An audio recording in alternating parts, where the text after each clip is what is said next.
Yes, brother. Assalamu alaikum, Zakir. Walaikum assalam, Dr. Last week there was an event which took place in Denmark displaying cartoon, and there is a wide protest going across the globe in against whatever was displayed of Prophet Muhammad, peace be upon him.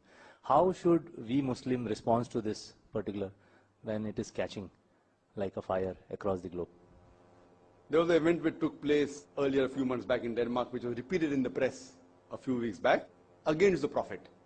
The background of it is that 30th of September, one of the Danish newspapers, it published 12 cartoons, 12 caricatures of Prophet Muhammad, which was not in the right spirit, was on the negative side. And many of them were made to defame him. One of them showing him wearing a turban in the way of a time bomb, and along with ladies around him, etc. So this was published on the 30th of September.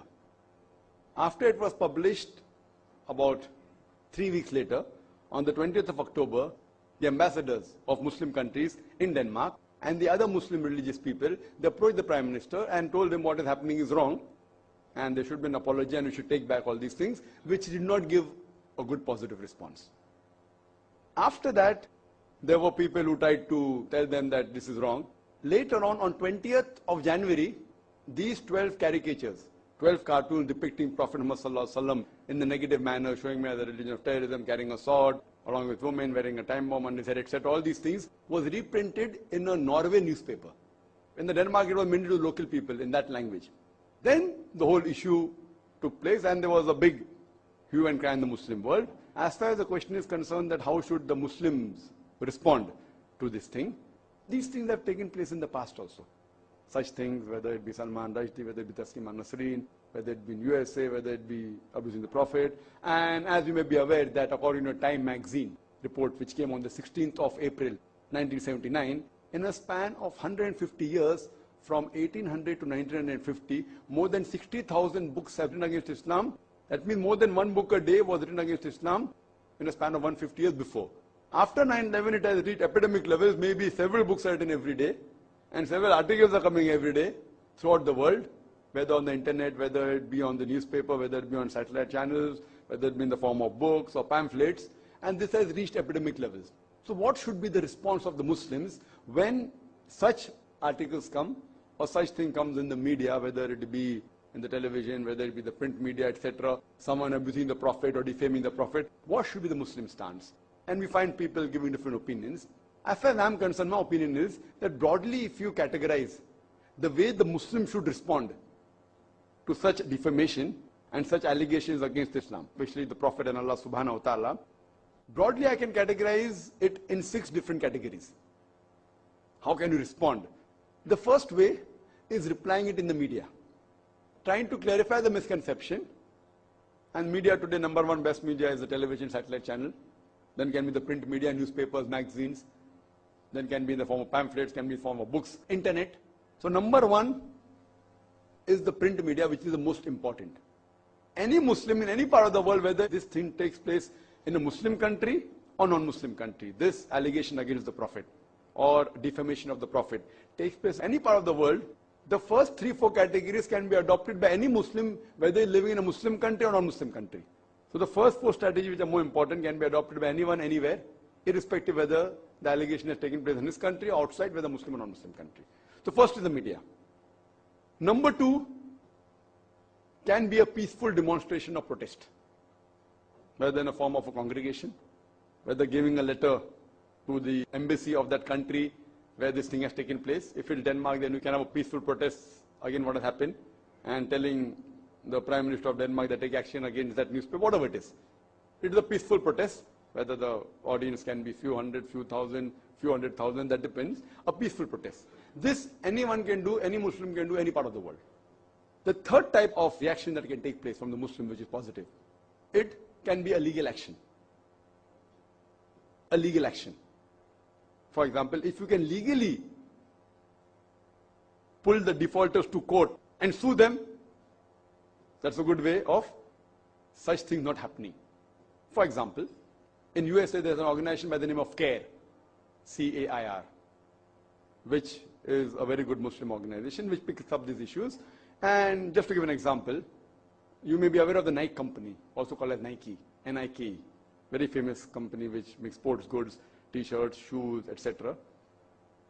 And they had made a shoe having some Islamic inscription on it or mentioning Allah at the rear side. So you look from behind, Allah was inscribed, or it was put at the part of the shoe, which is a defamation.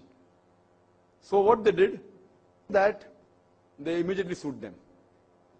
And to take the suit file, there was an outside commitment between them. That fine, they paid something $17 million, somewhat similar. I think it's $17 million.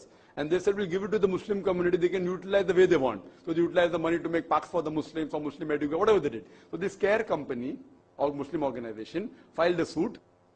I don't think so it went into the court because they were afraid the suit would be too high. So they had outside settlement. Whatever it is, whether the court asked them to pay a compensation or outside settlement, it was somewhere close to $17 million, which is, mashallah, a very big amount. Very big amount. Maybe, you know, more than 80 crores of rupees, imagine. Just for that one act. And they removed the shoes. Main act was, the shoes was removed. It wasn't manufactured. So legal action. So if anything happens, you can think you can go to the court of law. But in certain countries, suing doesn't, like in India, if you sue it, hardly you'll come to any conclusion. The law is so that the case may run for 10 years, 20 years. So depending upon the country, in USA, the laws are very strict, copyright laws are strict, suing laws are strict. So depending upon the situation. So as far as the first and second strategy can be done anywhere in the world, that is by media replying, clarifying the misconception, writing letters, printing books, what is wrong, what is the right picture of the Prophet and Islam. Number 2 is the peaceful protest. Number 3 is legal action, whatever way you can, if it's practical in that country. Even if it's not practical, at least make an effort to see if you can get the person to task. The fourth type of strategy is using economic pressure or business pressure, which may not be applicable again throughout the world. But if you know that by boycotting certain goods of that country where this act has taken place, if act takes place in a country, or that country per se, the Prime Minister is condoning it, not condemning it. That means he's part and parcel to it. Fine? So you boycott that. Like as you know, what happened in the Gulf country, many of the people, when the Gulf War took place, they boycotted all the American goods, and there was a big loss as far as to America was concerned. And this was an economic embargo or an economic boycott, which no one can object. Internally, people do it. But depending, suppose if I say here that boycott certain goods in America where the percentage of Muslim using is small, so it will be a waste of time. If it's causing an impact and damage to the economy, do it. That is the fourth strategy. The fifth can be a political action. Political action means the Muslim countries themselves, they take a stance that now they on a political level, they tell the Prime Minister of that country that this has to stop, otherwise we will stop your embassy in our country, we will take back our ambassador, whatever it is. So that is the fifth strategy that can be done on a political level, directly. The Prime Minister talking among themselves, the President talking among themselves on a political level that they should stop, they should be apologized, otherwise political boycott will take place. And the last and the sixth is a demonstration or any act with force. For example, people may do something and may burn effigy, may pelt stones at the embassy. Some people may take a bomb and blast, etc., which is happening, which as far as the first 5 are concerned, there's no problem. No one will object to. Even the people doing it, they can't object. Why? If it's freedom of speech, then we have a freedom to reply on the media. So no one, even if he's the enemy, if he writes against the Prophet and if he reply in the media, he can't object it is wrong. Point number 2, peaceful demonstration, no one can object. You wrote against, it is our freedom of speech. We are coming there and we are objecting to it. Peaceful way, handing a letter. No one, not even the worst enemy of Islam can object. No country can object to the second strategy. First, second. Third is boycotting the goods. It's my choice. I don't want to have your goods. I don't have American products. I don't have Danish products. It's my choice. No one can object. Fourth, legal action. I'm taking legal action. Whether the court punishes or gives them a compensation, that's your problem. But no one can object on a suit being filed. Fifth is political. The political party is putting a pressure, which no one again can object. Sixth, violence or force, people can object. As far as the sixth category is concerned of using force, part of it on the lower level, I would not mind depending upon the level of defamation, like burning a flag. May be useful, may not be useful, but no objection. As far as force is concerned, the sixth category, difference of opinion. But the last one, catching a foreigner of that country, a citizen of the country, taking him as an hostage or killing him, this Islam prohibits. Taking an American because they have done that, now I will kill him, or I'll take a bomb and blast, this Islam prohibits.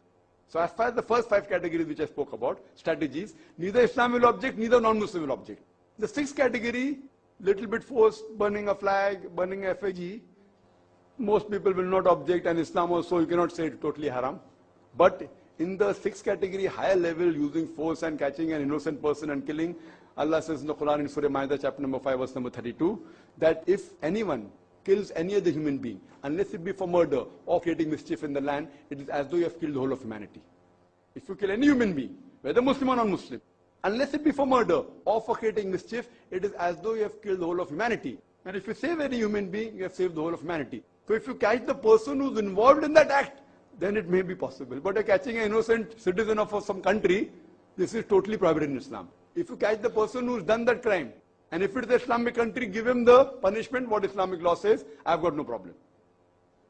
So this is the normal way a Muslim can react.